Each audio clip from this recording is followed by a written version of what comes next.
میرے بھائیوں،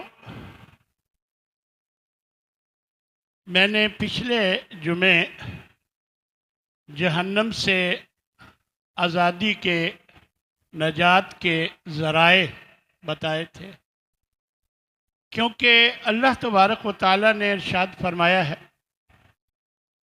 فمن زحزح عن النار وادخل الجنت فقد فاز۔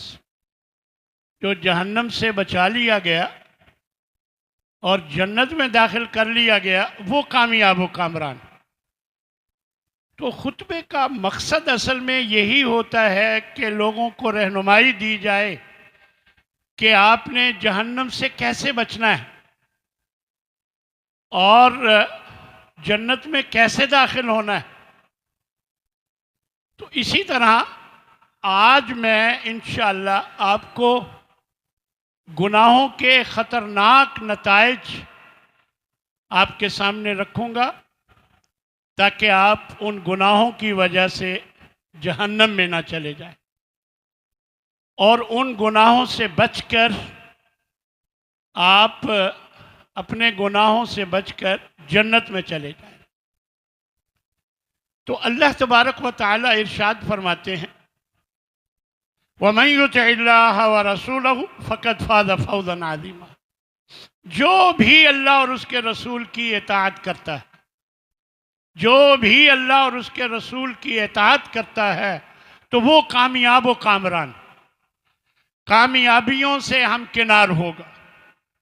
اور فرمایا وَمَن يَعْصِ اللَّهَ وَرَسُولَهُ، اور جو اللہ اور اس کے رسول کی نافرمانی کرتا ہے کسی بھی معاملے میں، کھانے پینے کے معاملات ہیں، رہن سہن کے معاملات ہیں، بیوی بچوں کے ساتھ معاملات ہیں، دکانداری پہ بیٹھے ہیں تو معاملات، کاروباری معاملات ہیں، ہر معاملے میں جو اللہ اور اس کے رسول کی نافرمانی کرتا ہے فقد ضل ضلالا مبینا، تو وہ واضح گمراہی میں چلا گیا، یعنی گمراہی کے گڑھے میں گر گیا۔ اس لیے میرے بھائیوں، ہمیشہ کوشش کریں کہ اللہ اور اس کے رسول کی فرما برداری میں کام کریں۔ جو کام کرنے لگے ہیں اسے دیکھیں کہ یہ اللہ اور اس کے رسول کے حکم کے مطابق مجھے کرنا چاہیے تو ضرور کریں، اور اگر نہیں کرنا چاہیے تو بالکل نہ کریں۔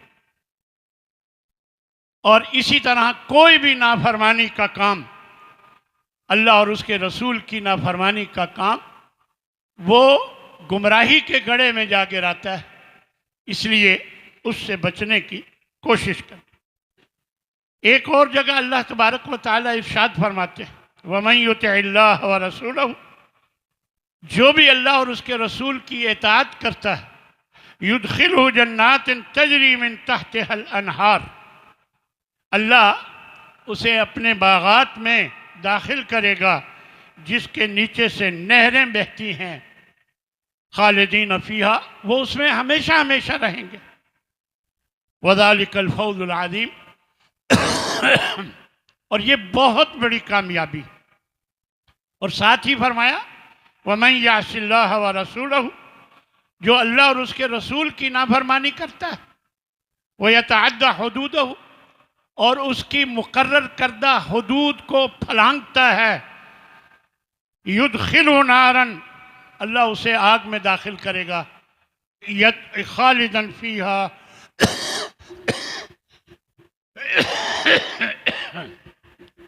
وہ اس میں ہمیشہ ہمیشہ رہے گا، وَلَهُ عَذَابٌ مُّہِینٌ، اور ذلت آمیز اس کے لیے عذاب ہے۔ تو میرے بھائیو، یقیناً گناہوں کے نتیجے میں انسان جہنم میں جا سکتا ہے، اس لیے آپ پر واضح کرنا ضروری ہے کہ گناہوں کے کیا خطرناک نتائج ہیں جو ہماری زندگی پر مرتب ہوتے ہیں۔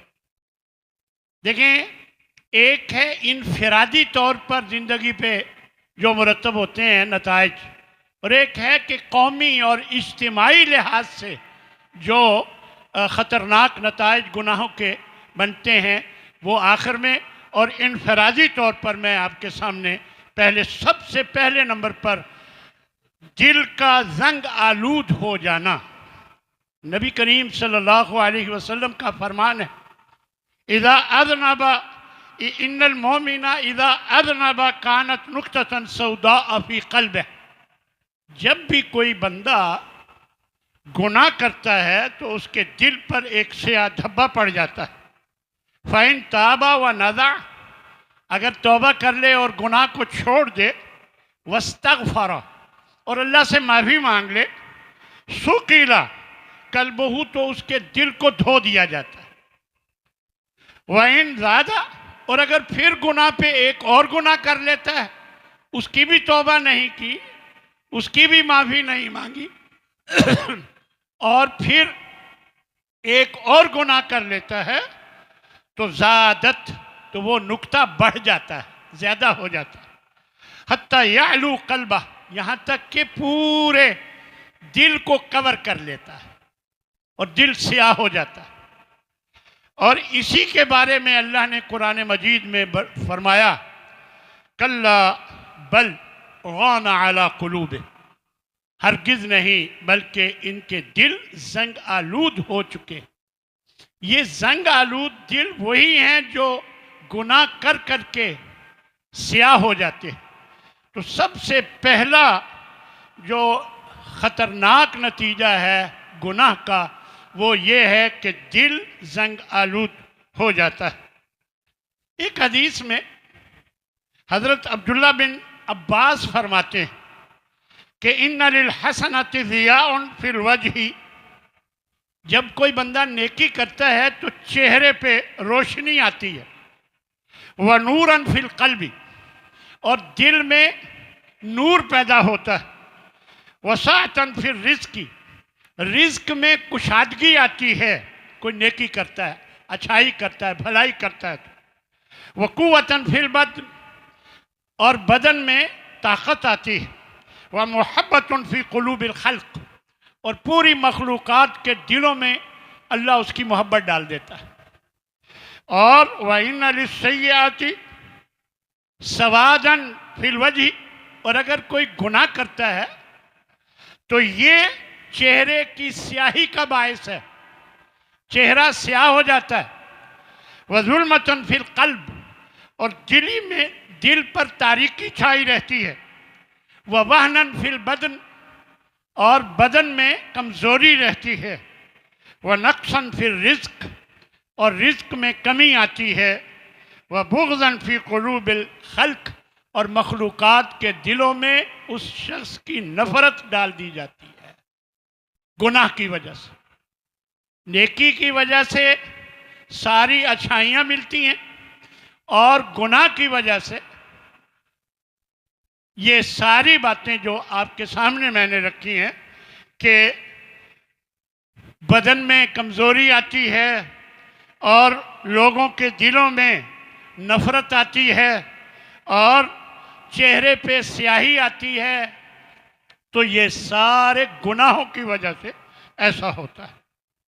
اسی طرح میرے بھائیوں، گناہوں کی وجہ سے بندہ اللہ کے ہاں اپنی قدر کھو بیٹھتا ہے۔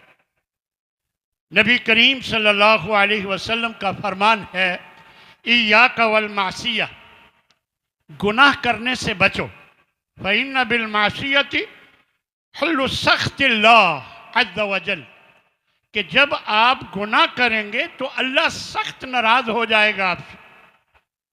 وَمَن يُهِنِ اللَّهُ فَمَا لَهُ مِن مُكْرِمٍ، اور جس کو اللہ ذلیل کر دے اسے کوئی عزت نہیں دے سکتا۔ یہ بات اللہ تبارک و تعالیٰ نے قرآن مجید میں بیان فرما دی۔ اس لیے ہمیشہ کوشش کریں کہ اللہ کے ہاں گناہوں کی وجہ سے اپنی قدر نہ گنوائیں۔ اور پھر گناہوں کی وجہ سے بندہ شیطان کا قیدی بن جاتا ہے، ایک شیطان مسلط کر دیا جاتا ہے۔ یہ میری بات نہیں، اللہ تبارک و تعالیٰ کا فرمان ہے، وَمَن يَعْشُ عَن ذِكْرِ الرَّحْمَنِ، جو رحمان کے ذکر سے غفلت کرتا ہے، نُقَيِّضْ لَهُ شَيْطَانًا وَهُوَ لَهُ قَرِينٌ، ہم اس پر ایک شیطان مسلط کر دیتے ہیں اور وہ ہر وقت اس کے ساتھ رہتا ہے۔ اب جب ہر وقت شیطان ساتھ رہتا ہے تو پھر وہ الٹے کاموں کا ہی حکم دے گا۔ تو اس لیے ہمیشہ اللہ کے ذکر سے غافل نہ، اللہ کے ذکر سے غافل ہونے والوں کے لیے یہ بات بیان فرمائی گئی ہے کہ شیطان مسلط کر دیا جاتا ہے اور وہ اس کا ساتھی بن جاتا ہے۔ اسی طرح چوتھے نمبر پر گناہ بندے کو اپنے آپ سے غافل کر دیتا ہے، اس کو اپنی ہی کوئی فکر نہیں ہوتی۔ جب وہ گناہ بے گناہ کرتا ہے تو اپنے آپ سے ہی غافل کر دیتا ہے۔ اللہ تبارک و تعالیٰ نے ایک جگہ ارشاد فرمایا لا تکونوا کالذین نسوا اللہ، ان لوگوں کی طرح مت بنو جنہوں نے اللہ کو بھلا دیا، فانساہم انفسہم، تو پھر اس نے بھی ان کو بھلوا دیا۔ ان کو کوئی پتہ نہیں کیا کر رہے ہیں، کیوں کر رہے ہیں، یعنی اپنی غلطیوں کا ان کو احساس ہی نہیں ہوتا۔ بھلوا دیا کہ میرا کیا نقصان ہو جائے گا، کوئی پرواہ نہیں، جہنم میں جلنا پڑے گا، کوئی پرواہ نہیں۔ اولئک ھم الفاسقون، یہی فاسق و فاجر اللہ کے نافرمان لوگ ہیں۔ اسی طرح پانچویں نمبر پر انسان پریشان حال ہو جاتا ہے گناہ کی وجہ سے، اور حقیقی سکون سے بھی محروم ہو جاتا ہے۔ اللہ نے قرآن مجید میں اس کی وضاحت فرمائی، وَمَنْ أَعْرَضَ عَنْ ذِكْرِي فَإِنَّ لَهُ مَعِيشَةً ضَنْكًا، جو میرے ذکر سے منہ موڑتا ہے تو اس کے لیے میں گزران تنگ کر دیتا ہوں۔ اب گزران میں صرف رزق نہیں ہے، حالات بھی ہیں، لڑائیاں جھگڑے، زندگی اجیرن ہو جاتی ہے۔ دیکھیں ایک تو ہے نا کہ گزران تنگ ہو گئی، پیسہ نہیں ہے، خرچ کرنے کے لیے کچھ نہیں، سب کچھ ہے لیکن سکون نہیں ہے، بیوی لڑتی ہے، بچے لڑتے ہیں، اور ہر جگہ بے سکونی ہی بے سکونی ہے۔ یہ کیوں ہے؟ فرمایا فمن اعرض عن ذکری فإن له معیشة ضنکا، جو میرے ذکر سے منہ موڑتا ہے، کبھی اسے خیال نہیں آیا کہ صبح اللہ نے مجھے ایمان کی حالت میں زندہ رکھا ہے، میں اللہ کا ذکر کر لوں، شام تک میں ٹھیک ٹھاک ہوں، اللہ کا ذکر کر لوں، اللہ کو راضی کر لوں، کوئی خیال نہیں آتا۔ اور جو اللہ کے ذکر سے منہ موڑتا ہے تو پھر اس کی گزران تنگ کر دی جاتی ہے۔ اور پھر فرمایا وَنَحْشُرُهُ يَوْمَ الْقِيَامَةِ أَعْمَى، ہم قیامت کے دن اسے اندھا کر کے اٹھائیں گے، ہم قیامت کے دن اسے اندھا کر کے اٹھائیں گے۔ قال، وہ کہے گا رب لم حشرتنی اعمیٰ، اے میرے رب تو نے مجھے اندھا کر کے کیوں اٹھایا ہے؟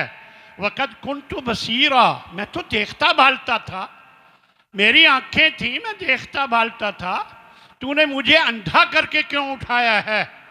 قال، تو جواب ملے گا کذالک اتتک آیاتنا فنسیتہا، ہماری آیتیں تجھ تک پہنچی تھیں، ہر جمعے آ کر تو سنتا تھا، قرآن مجید، اس کے اللہ کے احکام فرامین، نبی کی سنتیں سب جانتا تھا، فنسیتہا، تو نے پرواہ نہیں کی، سب کچھ بھلا دیا۔ وَكَذَلِكَ الْيَوْمَ تُنْسَى، آج ہم بھی تمہیں جہنم میں ڈال کر بھلا دیں، آج تو بھی بھلا دیا جائے گا۔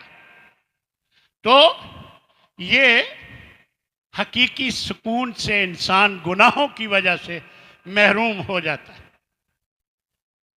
چھٹے نمبر پر نعمتیں چھین جاتی۔ اللہ نے حضرت آدم اور حوا علیہ السلام کو ایک درخت کا پھل کھانے سے منع فرمایا، لیکن ان سے غلطی ہوئی، وہ کھا لیا۔ اللہ نے فرمایا تھا وَلَا تَقْرَبَا هَذِهِ الشَّجَرَةَ فَتَكُونَا مِنَ الظَّالِمِينَ، اس درخت کا پھل نہیں کھانا تو تم ظالموں سے ہو جاؤ گے۔ لیکن پھر کیا ہوا؟ فَأَذَلَّهُمَ الشَّيْطَانُ عَنْهُ، اللہ نے تو منع کیا، شیطان نے پھسلایا، کھالے کچھ نہیں ہوتا۔ پتہ ہے تجھے اللہ نے کیوں منع کیا ہے؟ کہ تو کہیں فرشتہ نہ بن جاؤ، اس لیے اللہ نے، یہ کھاؤ گے فرشتے بن جاؤ گے۔ تو اس طرح ورگلا کر انہیں وہ کھانے پہ مجبور کر دیا۔ پھر کیا ہوا؟ جنت سے نکال دیا گیا۔ معلوم ہوا کہ غلطی کی وجہ سے انسان جو ہے وہ اس سے اللہ کی نعمتیں چھن جاتی ہیں۔ اللہ نے جو نعمتیں دی ہوئی ہیں وہ نعمتیں بھی چھین لی جاتی ہیں جب انسان گناہ کرتا ہے، اللہ کو ناراض کرتا ہے۔ اسی طرح 7ویں نمبر پر برکت کا خاتمہ ہو جاتا ہے۔ نہ عمر میں برکت، نہ رزق میں برکت، نہ علم میں برکت، نہ عمل میں، نہ گھر میں، نہ گھر والوں میں، نہ اپنے بچوں میں، نحوست ہی نحوست ہو جاتی ہے گناہ کی وجہ سے۔ اور 7ویں نمبر پر شرم و حیا کا خاتمہ ہو جاتا ہے۔ جب انسان گناہ پہ گناہ کرتا ہے پھر اسے گناہ محسوس ہی نہیں ہوتا، پھر شرم و حیا کا خاتمہ ہو جاتا ہے۔ گناہوں کے نتیجے میں شرم و حیا سے عاری ہو جاتا ہے۔ بیوی بیٹی بے پردہ پھرتی ہے، اسے کوئی احساس نہیں ہوتا، غیر محرموں سے گپ شپ کرتی ہے اور نوکریاں کرتی ہے اور غیر محرموں سے گپ شپ کرتی ہے، اسے کوئی احساس نہیں ہوتا۔ گھر میں فحش گانے لگے ہوتے ہیں، انہیں کوئی محسوس نہیں ہوتا۔ فلمیں چلتی ہیں تو حیا باختہ پروگراموں میں شرکت کرتے ہیں۔ تو یہ سب بے حیائی کے کام کیوں ہوتے ہیں؟ کہ انسان جب گناہ پہ گناہ کیے جاتا ہے تو پھر شرم و حیا ختم ہو جاتی ہے۔ اور اللہ کے نبی نے ایک موقع پر ارشاد فرمایا تھا، اذا لم تستحی فاصنع ما شئت، اگر شرم و حیا نہیں تو پھر جو مرضی کرتا پھر۔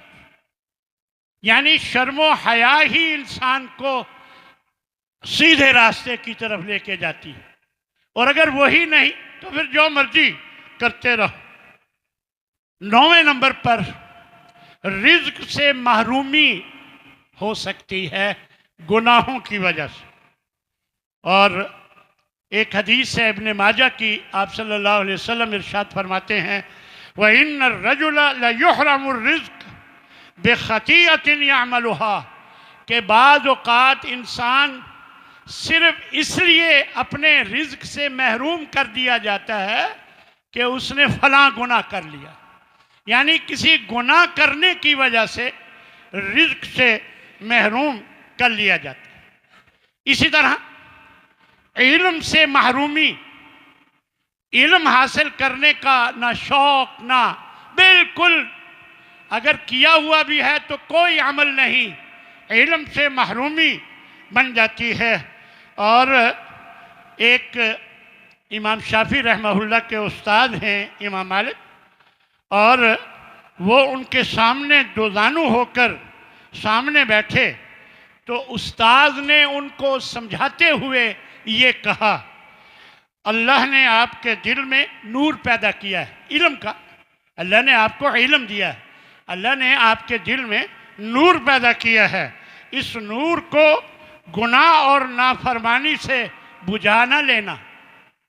یعنی اس کا مطلب یہ ہوا کہ گناہ اور نافرمانی اللہ کی کر کے یہ جو علم کا نور ہے یہ بجھ جاتا ہے، ختم ہو جاتا ہے۔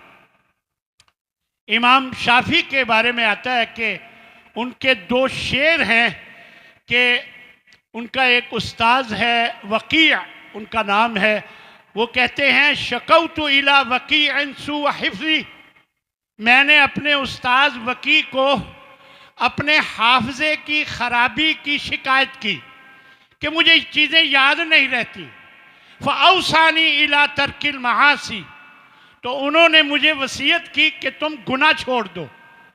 اور آگے یہ فرمایا فإن العلم نور من الہ ونور اللہ لا یعطی لعاصی، کہ یہ جو علم ہوتا ہے یہ اللہ کا نور ہوتا ہے، اور اللہ کا نور گناہگار کو حاصل نہیں ہوتا۔ یہ جو بہت سے گناہگار اور وہ علم بھی رکھتے ہیں، علماء کہلاتے ہیں، یہ آزمائشیں ہیں۔ اللہ تعالیٰ ان آزمائشوں سے ہم سب کو بچا کے رکھے۔ اللہ تبارک و تعالیٰ ہمارے لیے ہمیں گناہ سے بچنے کی توفیق عطا فرمائے، اور گناہوں کے جو خطرناک نتائج ہیں ان سے بھی ہمیں اللہ تعالیٰ محفوظ رکھے۔ اسی طرح مشکلات اور مصائب کے پہاڑ ٹوٹ پڑتے ہیں۔ جب انسان گناہ پہ گناہ کیے جاتا ہے تو مشکلات اور مصائب کے پہاڑ ٹوٹ پڑتے ہیں۔ گھریلو مشکلات، کاروباری مشکلات، ذاتی پریشانیاں، بیماریاں اور مختلف مصیبتیں گھیر لیتی ہیں۔ اللہ نے قرآن مجید میں ایک بات واضح فرمائی ہے، وَمَا أَصَابَكُم مِّن مُّصِیبَةٍ، جو بھی تمہیں کوئی مصیبت پہنچتی ہے سن لو، فَبِمَا كَسَبَتْ أَيْدِيكُمْ، یہ تمہارے اپنے ہاتھوں کا کیا دھرا ہے۔ اور یہ بھی سن لو، وَيَعْفُو عَن كَثِيرٍ، وہ ہر گناہ کی پاداش میں مصیبت نہیں دیتا۔ وَيَعْفُو عَن كَثِيرٍ، اللہ بہت سے گناہوں کو معاف بھی کر دیتا ہے۔ یہ تھوڑے سے 2-4 گناہوں کو لے کر آزمائشیں ڈالتا ہے، اور بہت سے گناہوں کو اللہ معاف فرما دیتا ہے۔ یہ اللہ کا فرمان ہے، وَيَعْفُو عَن كَثِيرٍ، اور بہت سے گناہوں کو اللہ معاف فرما دیتا ہے۔ اور ایک جگہ اللہ فرماتا ہے، وَمَن يَتَّقِ اللَّهَ يَجْعَل لَّهُ مِنْ أَمْرِهِ يُسْرًا، اور جب کوئی اللہ سے ڈر جاتا ہے تو اللہ اس کے معاملات کو آسان کر دیتا ہے۔ جب اللہ سے ڈرتا ہے اللہ اس کے بڑے بڑے معاملات کو آسان کر دیتا ہے۔ اسے اندازہ ہی نہیں ہوتا، وہ سوچ بھی نہیں سکتا کہ میرا یہ کام ہو جائے گا، اور وہ ہو جاتا ہے، صرف اس لیے کہ وہ اللہ سے ڈرتا ہے۔ وَمَن يَتَّقِ اللَّهَ، جو اللہ سے تقوی اختیار کرتا ہے، ڈرتا ہے، يَجْعَل لَّهُ مِنْ أَمْرِهِ يُسْرًا، اللہ اس کے معاملات کو آسان بنا دیتا ہے۔ 12ویں نمبر پر نیکیاں برباد ہو جاتی ہیں۔ گناہ کرنے سے نیکیاں بھی برباد ہو جاتی ہیں۔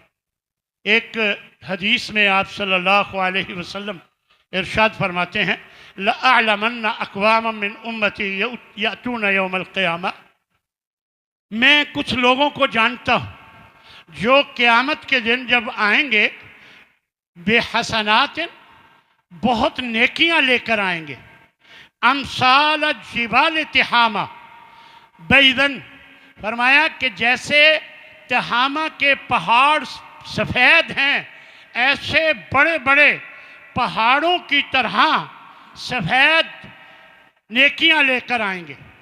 لیکن کیا ہوگا؟ فَيَجْعَلُهُ اللَّهُ عَزَّ وَجَلَّ هَبَاءً مَنْثُورًا، اللہ ان نیکیوں کو اڑا کر گرد و غبار کی طرح بے حیثیت کر دے گا۔ یعنی کیوں؟ قال ثعبان، تو ثعبان راوی ہیں، وہ کہتے ہیں کہ اے اللہ کے رسول، صفہم لنا وجلہم لنا، ذرا بیان کر دیجیے یہ کون لوگ ہیں، کون لوگ ہیں ایسے، اور واضح فرما دیجئے ان لا نکون منہم، کہ کہیں ہم ان میں سے نہ بن جائیں، وَنَحْنُ لَا نَعْلَمُ، اور ہمیں پتہ بھی نہ چلے۔ قال، آپ نے فرمایا، اما انہم اخوانکم من جلدتکم، سن لو تمہارے ہی بھائی ہوں گے اور تمہاری ہی قوم کے ہوں گے، تمہارے ہی اندر کے لوگ ہوں گے۔ وَيَأْخُذُونَ مِنَ اللَّيْلِ كَمَا تَأْخُذُونَ، جس طرح تم راتوں کو سوتے ہو بالکل بعین ہی وہ بھی اسی طرح سوتے ہوں گے۔ وَلَكِنَّهُمْ أَقْوَامٌ، لیکن وہ ایسے لوگ ہوں گے کہ اِذَا خَلَوْا بِمَحَارِمِ اللَّهِ انْتَهَكُوهَا، جب اکیلے میں اللہ کی نافرمانی کا موقع ملے گا تو وہ نافرمانی کر گزرتے ہیں، اکیلے میں نافرمانی کا جب موقع ملتا ہے تو وہ نافرمانی کر لیتے. تو یہ وہ لوگ ہیں جو گناہ کی وجہ سے جن کی نیکیاں بھی برباد ہو جاتی ہیں. اللہ تعالیٰ ہم سب لوگوں کو اس معاملے سے محفوظ رکھے. یہ تھی کچھ انفرادی جو نتائج ہیں، اور اب قوم اور ملک کے لیے اجتماعی طور پر بھی کچھ گناہوں کے اثرات اور خطرناک نتائج. اور وہ کیا ہے کہ بر و بحر میں فساد اور ہلاکت و بربادی. یعنی یہ بات اللہ تبارک و تعالیٰ نے خود فرمائی ہے کہ ظہر الفساد فی البر والبحر بما کسبت ایدی الناس، کہ خشکی اور سمندر میں، دیکھیں دنیا میں یا خشکی ہے یا سمندر ہے، اس کا مطلب ہے ہر جگہ، اس کا مطلب ہے ہر جگہ خشکی اور سمندر میں فساد ظاہر ہو چکا ہے. کیوں؟ بما کسبت ایدی الناس، یہ سب لوگوں کے اعمال کا کیا دھرا ہے. یہ جو لوگوں نے کمایا ہے یہ اس کی وجہ سے ہے. بما کسبت ایدی الناس. کیوں؟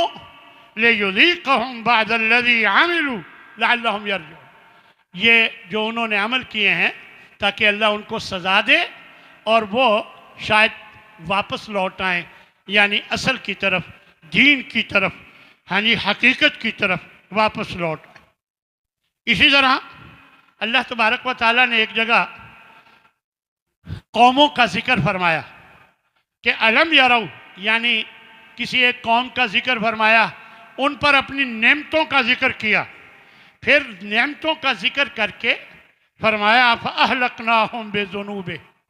اس کے باوجود کہ ہم نے ان کو نعمتیں دی ہوئی تھیں، سب کچھ دیا ہوا تھا، لیکن ان کے گناہوں کی وجہ سے ہم نے انہیں پکڑ لیا. پھر ایک جگہ مختلف اقوام کا ذکر فرمایا کہ ان کی ہلاکتوں کا ذکر فرمایا، اور پھر آخر میں فرمایا فَكُلًّا أَخَذْنَا بِذَنبِهِ. ہم نے ان قوموں میں سے ہر ایک کو ان کے گناہوں کی وجہ سے پکڑا. فَمِنْهُمْ مَنْ أَرْسَلْنَا عَلَيْهِمْ حَاصِبًا. ان میں سے کچھ ایسے ہیں جن پر ہم نے پتھروں کی بارش برسا دی. وَمِنْهُمْ مَنْ أَخَذَتْهُ الصَّيْحَةُ. اور ان میں سے کچھ ایسے ہیں جن کو چیخ نے آ پکڑا. وَمِنْهُمْ مَنْ خَسَفْنَا بِهِ الْأَرْضِ. اور ان میں کچھ ایسے ہیں جن کو ہم نے زمین میں دھسا دیا. وَمِنْهُمْ مَنْ أَغْرَقْنَا. اور ان میں سے کچھ ایسے ہیں جنہیں ہم نے پانی میں غرق کر دیا. وَمَا كَانَ اللَّهُ لِيَظْلِمَهُمْ. آخر فرمایا کہ اللہ کبھی ایسا نہیں تھا کہ وہ ان پہ ظلم کرتا. وَلَكِنْ كَانُوا أَنفُسَهُمْ يَظْلِمُونَ. یہ نالائق لوگ خود اپنے آپ پر ظلم کیا کرتے تھے. یہ اللہ تبارک و تعالیٰ نے واضح طور پر بیان فرمایا. اور دوسرے نمبر پر اجتماعی اور قومی جو نتائج خطرناک ہیں ان میں زلزلے اور دوسری آزمائشیں. اللہ نے قرآن مجید میں ارشاد فرمایا أَفَأَمِنَ الَّذِينَ مَكَرُوا السَّيِّئَاتِ. یہ جو لوگ گناہوں پہ گناہ کیے جاتے ہیں، کیا یہ لوگ ڈرتے نہیں أَن يَخْسِفَ اللَّهُ بِهِمُ الْأَرْضِ، کہ اللہ ان کو کہیں زمین میں نہ دھسا دے. أَوْ يَأْتِيهِمُ الْعَذَابُ، یا ان پر عذاب مسلط کر دے. مِنْ حَيْثُ لَا يَشْعُرُونَ، وہاں سے جہاں انہیں شعور تک نہ رہے، پتہ ہی نہ چلے. تو کیا یہ اس بات سے ڈرتے نہیں کہ گناہ پہ گناہ کیے جا رہے؟ اللہ اکبر. اور اسی طرح نبی کریم صلی اللہ علیہ وسلم نے ایک جگہ ایک موقع پر ارشاد فرمایا سَيَكُونُ فِي آخِرِ الزَّمَانِ خَسْفٌ وَقَذْفٌ وَمَسْخٌ، کہ آخری دور میں خسف، دھسا دینے کے عمل ہوگا، اور پتھروں کی بارش ہوگی، اور چہروں کو مسخ کر دیا جائے گا. اور جب یہ فرمایا تو صحابہ نے پوچھا قیل ومتی ذلک یا رسول اللہ، اے اللہ کے رسول ایسا کب ہوگا؟ قال، تو آپ نے فرمایا، آپ بھی سن لیجئے، اذا ظہرت المعازف، جب آلات موسیقی ظاہر عام ہو جائیں گے، والقینات، اور گانے والی عورتیں عام ہوں گی۔ وَاسْتُحِلَّتِ الْخَمْرُ، شراب کو حلال بنا دیا جائے گا، تو اس موقع پر خس دھنسا دینے اور پتھروں کی بارش اور چہروں کا مسخ ہونا یہ ضرور ہوگا۔ اور ایک حدیث میں نبی صلی اللہ علیہ وسلم یہ بھی فرماتے ہیں لَيَشْرَبَنَّ النَّاسُ مِنْ أُمَّتِي، میری امت کے کچھ لوگ الخمر، شراب پئیں گے، یسمونہا بغیر اسمہا، اس کا کوئی اور نام رکھ کر، شراب نہیں کہیں گے، کوئی اور نام رکھ کر اسے پئیں گے، اور وَيُعْذَفْ عَلَىٰ رُؤُوسِهِمْ بِالْمَعَازِفِ، اور ان کے سروں پر آلات موسیقی بجیں گے، والمغنیات، اور عورتیں گانا گانے والی ہوں گی، اور وہ آلات موسیقی ان کے سروں پر بج رہے ہوں گے۔ فرمایا یخسف اللہ بہم الارض، اللہ ایسے لوگوں کو زمین میں دھسا دے گا۔ وَيَجْعَلُ مِنْهُمُ الْقِرَدَةَ وَالْخَنَازِيرَ، اور کچھ کو بندروں اور خنزیر، سوروں کی شکل میں چہرے مسخ کر دے گا۔ یہ اتنی سخت وعید بتائی ہے، اور ہمارے ہاں گانوں پہ ناچا جاتا ہے، اور چھوٹے بچے کو بھی سکھایا جاتا ہے۔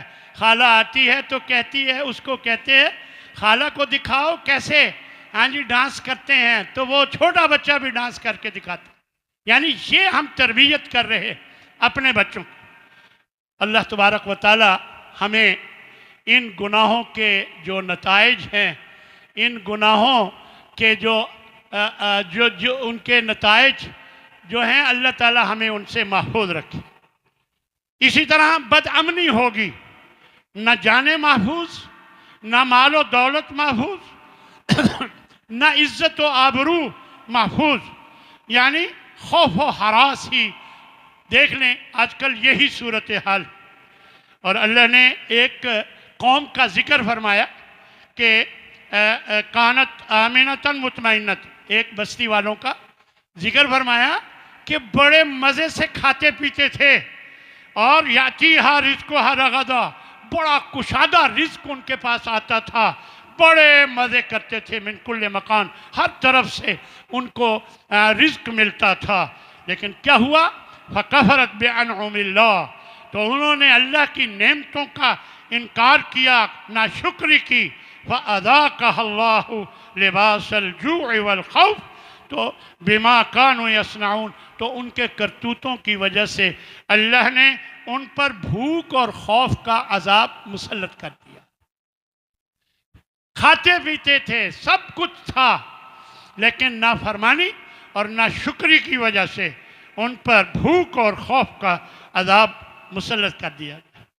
چوتھے نمبر پر مہلک بیماریاں، مہنگائی، بیرونی دشمن کا تسلط، حکمرانوں کا ظلم، یہ گناہوں کی، ہمارے گناہوں کی وجہ سے ہوگا۔ مجھے بتائیں ان میں سے کون سی چیز ہے جو اب نہیں ہے؟ مہلک ایسی بیماریاں آ گئی ہیں، کبھی ہم نے سنا ہی نہ تھا، کبھی سنا ہی نہیں تھا۔ اور مہنگائی بے تحاشا بڑھتی جا رہی ہے، اور بیرونی ملک کا تسلط، بیرونی دشمن کا تسلط، یعنی یہ اب ہم پر ہے، ہم سب جانتے ہیں۔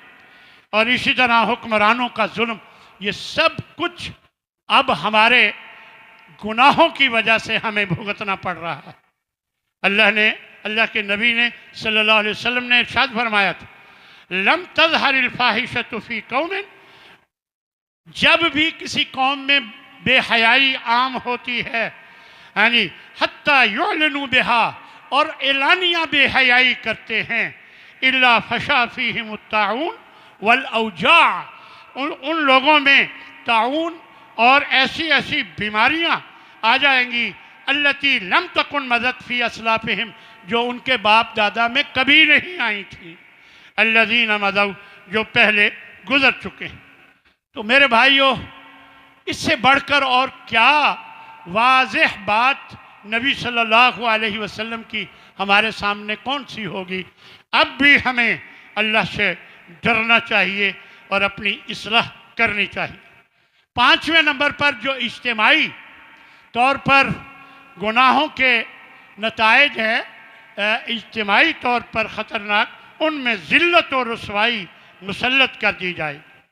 آپ صلی اللہ علیہ وسلم ارشاد فرماتے ہیں اذا تبایعتم العینۃ، جب تم سودی کاروبار کرو گے، وترکتم الجہاد، اور جہاد چھوڑ دو گے، سلط اللہ علیکم ذلاً، اللہ تم پر ذلت اور رسوائی مسلط کر دے گا، لا یرفع عنکم حتی ترجعوا الی دینکم، اس وقت تک وہ تم پر مسلط رہے گی جب تک تم اپنے دین کی طرف لوٹ نہیں آتے۔ تو اب بھی ہمیں اپنے دین کی طرف لوٹنے کی فکر کرنی چاہیے۔